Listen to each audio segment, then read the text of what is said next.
Right, so we're moving straight on into a very special interview. It is that time of year again. Kwabena is doing it again. Over the years, he's been working with the Cardiothoracic Center to raise funds for people with hole in heart, and this year the concert is coming on once again. I have him in the studio with me, as well as Dr. Lawrence Ajimai-Srebo, who is the director at the National Cardiothoracic Center at the Kolebu Teaching Hospital, and they're going to tell us all about this year's concert and exactly what the money has gone into in previous years as well. So good morning, gentlemen. It's good to have you. Thank you so much for coming.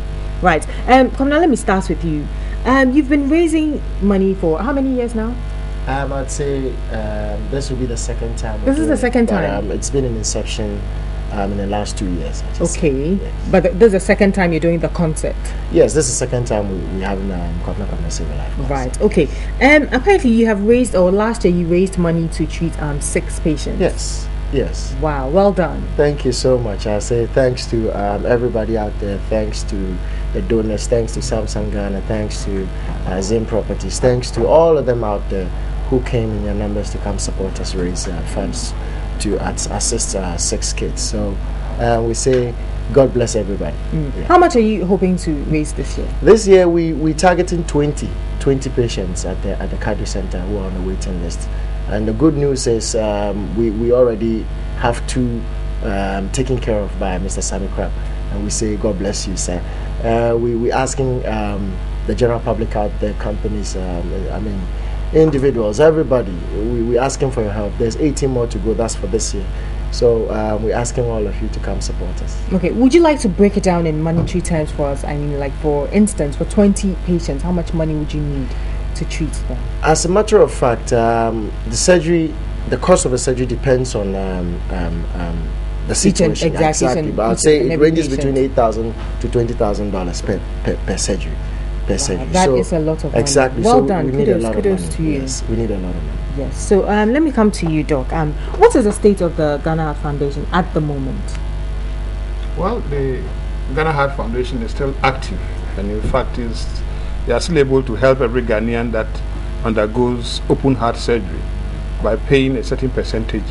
But I must also say that I think there has been some fatigue in the donation. So I think Ghanaians should come up and know that the Heart Foundation is still working, is still in existence, and they can come and make their contributions to help fellow Ghanaians. Right. So, but you're getting support from government,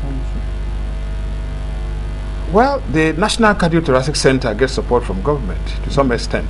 I mean, presently we were involved in the refurbishment of some of our equipment, but as the Heart Foundation itself, no, I don't think there's any contribution from government. So I must say that the Heart Foundation is very different from the National Cardiothoracic Center. Yes. Okay, so not directly, you're not getting direct not directly. Support. That one is just to support patients. The Heart Foundation supports patients to access heart surgery. Right, so basically the foundation relies on donors. Yes. Okay. Take us a bit through exactly what causes this hole in heart situation. Well, I must first of all say that we don't actually know what causes the hole in heart. The generality of people, we don't know what causes it. It's only in a few people that you can identify certain factors that may have contributed to the person developing. That's quite serious then. If we don't know the cause, how do we prevent it? So you can't prevent it. That tells you that the hole in heart will be with us all the time. And actually it's a big problem.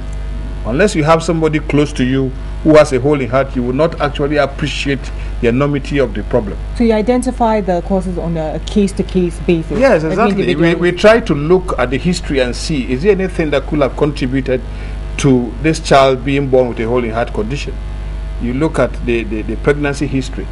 You know, people who take certain drugs, certain medications, especially they go to on the counter, buy certain medications when they are pregnant, especially in the first trimester of pregnancy.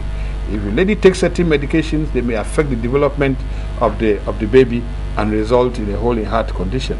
You have women who smoke, who take too much alcohol. It can also affect the baby. And then there are certain infections that you may get in the first 3 months of pregnancy that can affect the development of the baby. We're talking about rubella.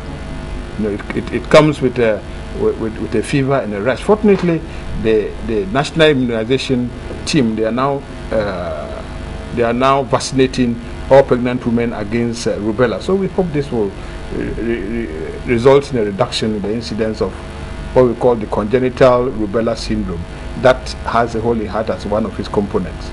There are other factors, of course. Yes. Well, since we don't know the direct or the main cause, are there any lifestyle attitudes that we must adhere or stay away from just to minimize the risk?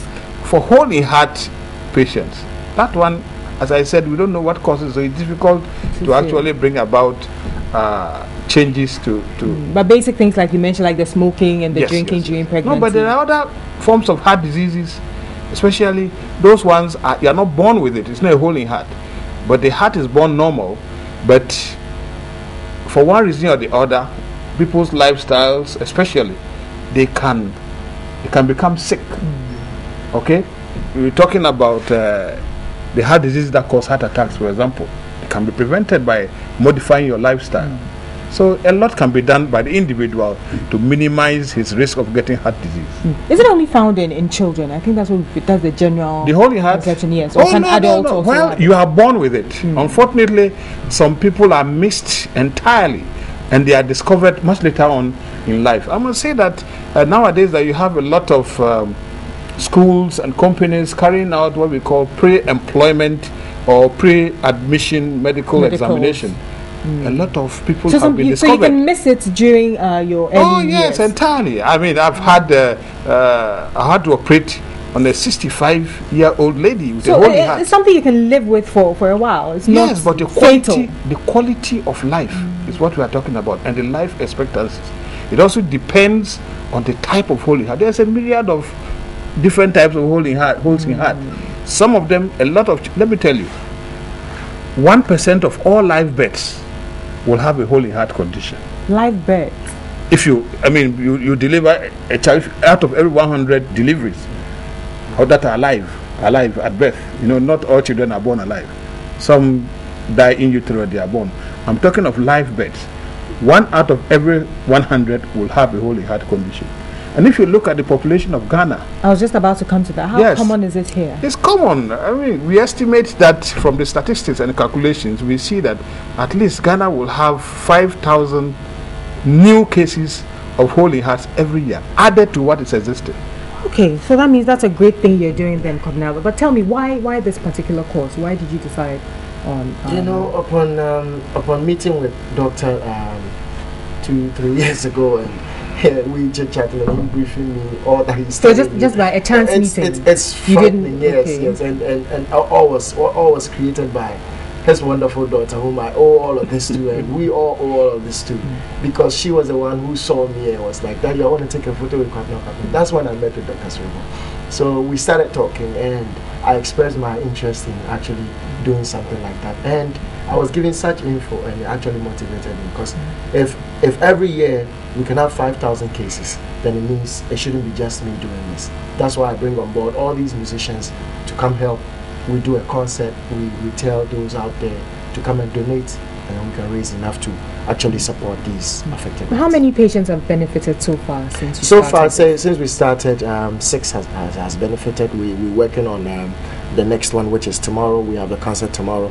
We're working on the 20. We've targeted, like I told you, 2 gone down already. So we have 18 more to go for this year. So we're asking you to come here. Right. So the concert is tomorrow? Yes. Where venue, tomorrow, time, La Palm Royal Beach Hotel at Akese Hall, 8 p.m. You can get tickets for 300 CDs and 500 CDs for VIP. Just as ticket allows 2. So, the ticket is a bit on the high side, I must say, but it's for a good cause. Sorry. Exactly. Yes, right? It is for a good cause, and I'd say that it's not so on the high side. It's 500 Ghana cedis. It's 150 in this per person present economy, and 250 per person. But this is a charity. Exactly, that's what I mean. Yes, it's not a concert ticket. It's a charity. So even after buying your ticket, I'm still asking you to bring your checkbook. There will be pledge cards. There will be documentaries to be shown, and I mean, what you see will motivate you to do more. Exactly. Right. Tell us some of the artists that will be on the bill tomorrow. Tomorrow we're going to have Yasapo and Asmafo. We're going to have Daughters of Glorious Jesus. We'll have Tego Sisters. We have Stella Seal. We have No Tribe. We'll have Manifest, Samini, Kwabena, Becca, Afia. Calibus will be there. So there'll be a lot of and then fun DKB, and exactly. entertainment. And entertainment. Comedy, Okay, so music. once again, La Palme, Adai Hall, 8 p.m. tomorrow. Yes. And tickets can be got where? You can find some tickets at Airport Shell, Kuala, Peace FM Building, that Ship House, Multimedia.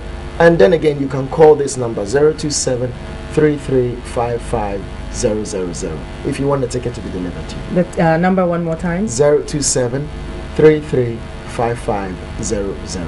Can we get tickets at the door as well? Yes, you can get tickets at the door as well. If you're unable to pick a ticket, you can still come to the door. And it's 8 p.m. 8 p.m. as in 8 p.m. as in 8 p.m. Why is everybody asking? Ghana man time, because we know how we do things here in Ghana. Late start of events and all of that. 8 p.m. So 8 p.m. is 8 p.m. is 8 p.m. Sandra. You don't want to miss any artist, so make sure that you're there because on time. You see the list is so tall, and we're going to make sure that everybody takes his turn. So we're going to start early. There will be a fundraiser. So Mr. And please don't forget your checkbooks, right? Is there any stage that you can get all these artists coming to perform together? Have you? There's only no stage. At the Save a Heart. There's no stage. When last did you see your support as well for perform? I can't even remember. That's tell you how low. I don't even think I have. You see, so all the support fans. And even Daughters of Gloria Jesus and all of that. Exactly. It's going to be a good concert. Let me wrap up with you, Doc. Do we have all the necessary equipment? Are all the surgeries done here, first of all? Done here in Ghana? Yes. So we have all the equipment? Look, we believe at the National Cardiothoracic Center that Ghanaians should be looked after by Ghanaians within Ghana. So everything is done here by Ghanaian the procedures are done here. We have the personnel, we have the facilities. What we don't have is the financial support for the patient. There are a lot of them. And thanks to people like Kwabena, you are now getting some of it. Yes. Okay. Why is it so expensive though? Because the human being is an expensive, if I may say, commodity. These are what I will refer to as human spare parts. You can't buy a human being. So you can imagine working on somebody's heart. You have to stop the heart from beating. But if they stop your heart from beating, you die. So there should be a way of making sure you are alive when your heart is stopped. You are connected to a special machine that will do the work of your heart and the work of your lungs. And these don't come cheap. How complicated is this surgery? What is the success rate? We operated on six. Human beings are living. Of course, there are a few that are very complex, that have a higher risk. And unfortunately, some of them come so late. Just what you are saying. There are people on the waiting list for 5, 6, 10 years. So by that time, a lot of damage has already been done. The risks increase when you do that. If you, while trying to save their lives, but that is very rare. Okay. All right. Finally, Kwabena, how do you pick the patients? I can imagine there's a huge pool of people waiting to get surgery. So yes, I don't decide. I'm not a doctor. He has the records, and he knows who needs surgery urgently. So it has. Is that what you base it on? Who needs it the most? Actually, yes. We look at the urgency. There are some of these children. If you don't operate on them within a certain period, you miss the boat. So those that are at risk of us missing the boat, we consider them, and then we look at the waiting list. Last year we looked at Can you give us an idea of the number on the waiting list? Oh, it's quite a lot, and every day thousands, hundreds. That is for those who get to us, who have been diagnosed and put on the list. At least children, we have not less than 150. I'm sure yesterday we ran a clinic. More will have been added. All right, that's why it's a very good cause for you to go and purchase your tickets. You heard the various outlets that he mentioned. Also, he gave out the phone number. Also, you can get it at the door, so you do not have an excuse. And don't forget to take your checkbooks along. It's happening tomorrow, the 22nd of November at La Palme, Adai Kese Hall, I believe, 8 p.m. And that is 8 p.m. Greenwich Meridian time, not Ghana man time. Thank you so much for your time this morning. Thank you so much, Sandra. I want to say a big thank you to some of these wonderful sponsors. Zine Properties, what will we say? Thank you so much. God bless you. I want to say a big thank you to JNA Home Appliances. I want to say a big thank you to IcePack. I want to say a big thank you to all the artists who came through last year, and all the artists who agreed to do this this year. God bless you all. And God bless you for championing this cause. And of course, a big thank you to Dr. Lawrence Ajimai, Sribo. He's the director at the National Cardiothoracic Center at the Kolebu Teaching Hospital.